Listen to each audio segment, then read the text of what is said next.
You ask Tiger to solve. This deals with linear equations with one unknown.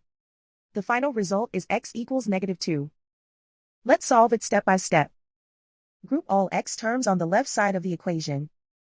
Subtract 4x from both sides. Group like terms. Simplify the arithmetic. Group like terms. Simplify the arithmetic. Group all constants on the right side of the equation. Subtract 3 from both sides. Simplify the arithmetic.